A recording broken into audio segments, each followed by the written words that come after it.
देखो हमारे पास जो क्वेश्चन है, ए बराबर दिया है आई प्लस जे प्लस के, बी बराबर 4i plus 3j plus 4k और सी बराबर दिया है I plus alpha J plus beta K. अब आर लीनियरली डिपेंडेंट, ये सभी क्या है, एक दूसरे से रेखीय निर्भरता रखते हैं। तो और magnitude of C equal to दिया है √2, तो हमको बताना है कि alpha square plus beta square कितना होगा। तो ये बहुत आसान प्रॉब्लम है। आपको पता है एबीसी तीन अगर वेक्टर है, एबीसी तीन अगर वेक्टर है, ये अगर किसी भी एक दूसरे के मतलब लीनियर हो गए, इनके बॉक्स का वैल्यू 0 हो जाता है। ठीक है, और बॉक्स का वैल्यू 0 क्यों होता है? Due to dot product. ठीक है, तो अब बॉक्स निकाल लो, और क्या, बॉक्स एबीसी।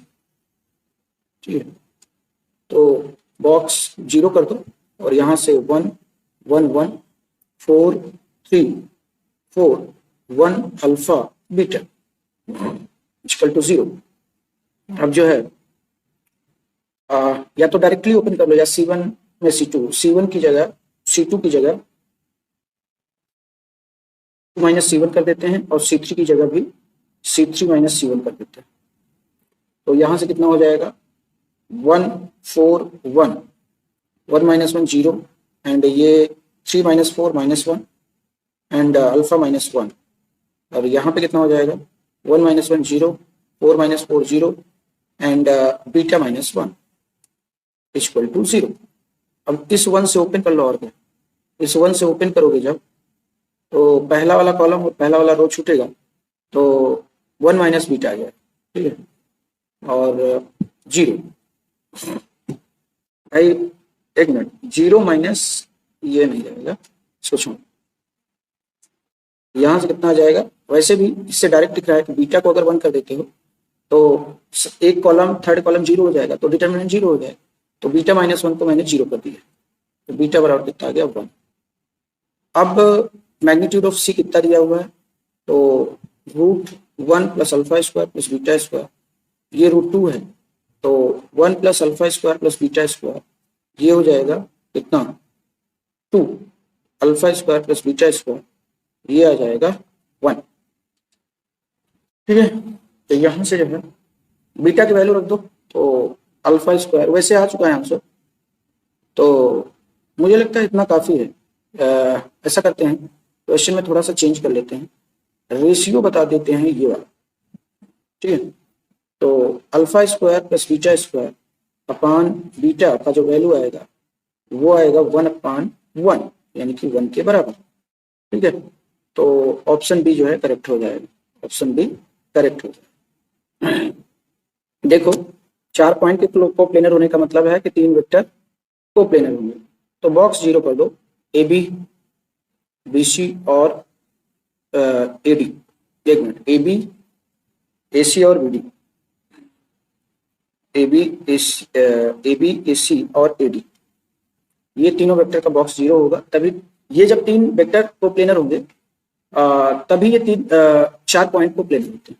ठीक है, तो यहाँ पे कितना हो जाएगा? ये हो जाएगा B माइनस ए। ठीक है, और इसको ऐसे ही रहने दो, ए सी और ए डी इक्वल टू 0। अब क्या करेंगे, एक बार हम B के साथ इन दोनों बंदों को लेंगे। जब B के साथ लेंगे तो B ए सी और ए डी आ जाएगा, और प्लस एक बार -a के साथ इन बंदों को लेंगे, -a, उसके बाद ए सी और उसके बाद ए डी। ठीक है, ओपन कर लिया हमने with the help of our formula. अब देखो, अब क्या करोगे, देखो आगे बढ़ते हैं हम लोग। क्या है हमारे पास? ये है B A C A D और प्लस -a ए सी और ए डी, ये चीज। अब देखो इसको सॉल्व करते हैं। इसको जो है हम लोग लिख सकते हैं बी सी माइनस ए और ए डी, ये फर्दर 2 में ब्रेक हो जाएगा। तो सी के साथ एक बार चीजों को लिखो, बी सी ए डी, और एक बार जो है ए के साथ चीजों को रखो, तो बी माइनस ए और ए डी। ठीक है, नाउ अब जो है इसको रखो बी सी और डी माइनस ए, और ये तो प्लस में रहेगा ही रहेगा, बी माइनस ए और एडी, एडी की जगह डी माइनस ए रख दो, डी माइनस ए।